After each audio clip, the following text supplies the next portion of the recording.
মঙ্গল কাব্য, ঠিক আছে, মঙ্গল কাব্য লিখবেন। এখন মঙ্গল কাব্য মানে তো আমি আপনাদেরকে বলেছি, সেটা হলো যে দেবদেবীর কাছে মঙ্গল প্রার্থনা করে যে কাব্য লেখা হতো তাকেই বলা হয় মঙ্গল কাব্য।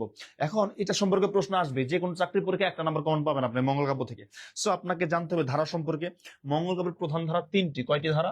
3টি ধারা। তো প্রথমে 1 নাম্বারটা কি? 1 নাম্বারটা হচ্ছে মনসা মঙ্গল কাব্য। লিখে ফেলেন আমার সাথে সাথে, নোট করবেন, এবং এই নোটটাই হয়ে যাবে আপনার সারা জীবন মঙ্গল কাব্যের সেরা নোট হয়ে যাবে ইনশাল্লাহ। মনসা মঙ্গল কাব্য, ফাইন, মনসা মঙ্গল লিখলাম। তারপরে চণ্ডী মঙ্গল কাব্য, চণ্ডী মঙ্গল কাব্য, ওকে। 3 নাম্বারটা হলো অন্নদা মঙ্গল কাব্য। এখন আমি যে দেব দেবীর কাছে মঙ্গল প্রার্থনা করে, তাহলে প্রতিটা মঙ্গল কাব্যে একটা জিনিস কমন থাকবে, দেবী দেবী দেবী কমন থাকবে। তাহলে এই যে মনসা মঙ্গল কাব্য, এটা সাপের দেবী, তাই না? দেবী মনসা, ফাইন, দেবী মনসা, জাস্ট খালি চিনা দিচ্ছে। চণ্ডী মঙ্গল কাব্য, চণ্ডী কাকে বলা হয়? কালীকে বলা হয়, কালী। হিন্দুদের একটা দেবী আছে কালী, সো এটা হচ্ছে দেবী কালীকে নিয়ে। তারপর এই যে অন্নদা মঙ্গল কাব্য, অন্ন, অন্ন মানে কি? খাবার। ভাতের দেবী কাকে বলা হয়? দেবী অন্নপূর্ণা কাকে বলা হয়? দেবী দুর্গাকে। সো এই অন্নদা মঙ্গল কাব্য হলো দেবী দুর্গাকে নিয়ে, দেবী দুর্গাকে নিয়ে। তার মানে যে মঙ্গল কাব্য দেবী মনসার কাছে মঙ্গল প্রার্থনা করে লেখা হয় তার নাম মনসা মঙ্গল কাব্য। যে মঙ্গল কাব্যে দেবী কালীর কাছে মঙ্গল প্রার্থনা করা হয় চণ্ডী মঙ্গল কাব্য। যে মঙ্গল কাব্যে দেবী দুর্গার কাছে মঙ্গল প্রার্থনা করা হয় সেটা অন্নদা মঙ্গল কাব্য। আরো 3টা তথ্য আমার লাগবে যেগুলো পরীক্ষায় আসে, শিখে রাখেন, জেনে রাখেন, ইনশাল্লাহ কোনোদিন ভুল হবে না। কারণ আপনি বই থেকে কোনগুলা পড়বেন, বাট একজন শিক্ষক জানে কোনটা পড়তে হবে কোনটা পড়তে হবে না। আমি মঙ্গল কাব্যে হাজার হাজার সময় দিতে পারবো না, কিন্তু যে তথ্যগুলো আমার প্রয়োজন সেটা যদি শিখে রাখি আর কিছু বেশি আমার লাগবে না। সো সামনের দিকে আগাই। এই আশা করি লেখা শেষ। তো প্রথমে আমরা যাই হচ্ছে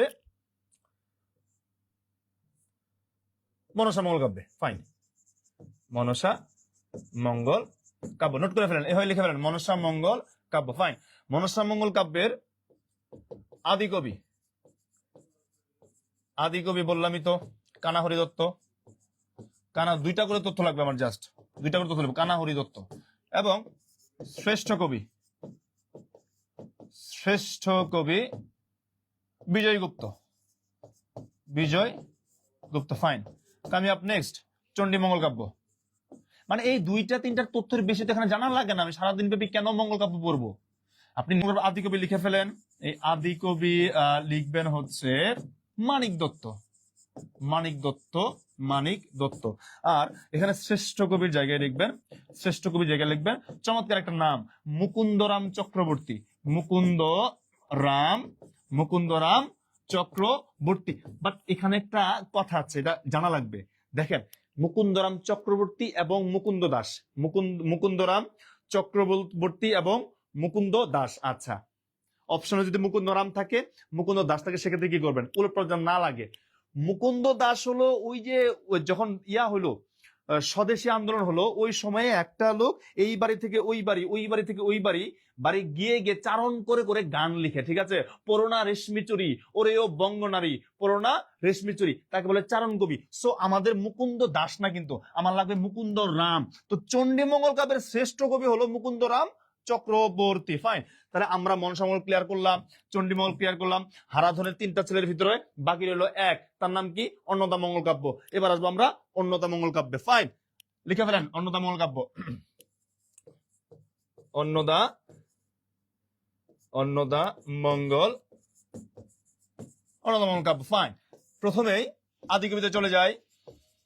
আদি কবি ভারতচন্দ্র, ইংলিশেও লিখতে পারেন ইন্ডিয়া চন্দ্র, যাই হোক, ভারতচন্দ্র, ফাইন। আদি কবি হচ্ছে ভারতচন্দ্র। বাট এখানে একটা কথা আছে ভাই, তার নাম কি ভারতচন্দ্র পর্যন্ত না, তার একটা উপাধি আছে, রাজা কৃষ্ণচন্দ্র তাকে একটা উপাধি দেয়, ভারতচন্দ্র রায় গুণাকর।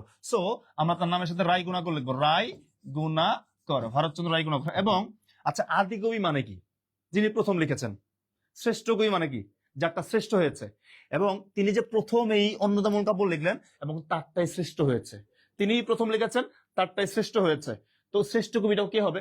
ভারতচন্দ্র রায় গুণাকর। সো আমরা শ্রেষ্ঠ কবির জায়গাতেও লিখবো, শ্রেষ্ঠ কবির জায়গাতেও লিখবো ভারতচন্দ্র রায় গুণাকর।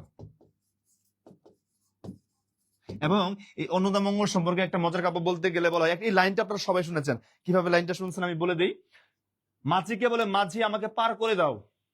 বলে পার করবো, একটা শর্ত আছে, আমাকে একটা বর দিতে হবে। কি বর চাও তুমি? আমার সন্তান যেন থাকে দুধে ভাতে।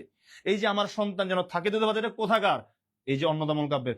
মন্ত্রের সাধন কিংবা শরীর পাতন কোথাকার? এই অন্নদামঙ্গল কাব্যের। সো চাকরির পরীক্ষার্থীরা খুবই গুরুত্বপূর্ণ দুইটা তথ্য বলেছে। একটা বলছে আদিকবি ভারতচন্দ্র রায়গুণাকর শ্রেষ্ঠ কবি, তারটাই শ্রেষ্ঠ হয়। সো শ্রেষ্ঠ কবি ভারতচন্দ্র রায়গুণাকর। দুইটা তথ্য আশা করি আপনার ক্লিয়ার হয়ে গেছে।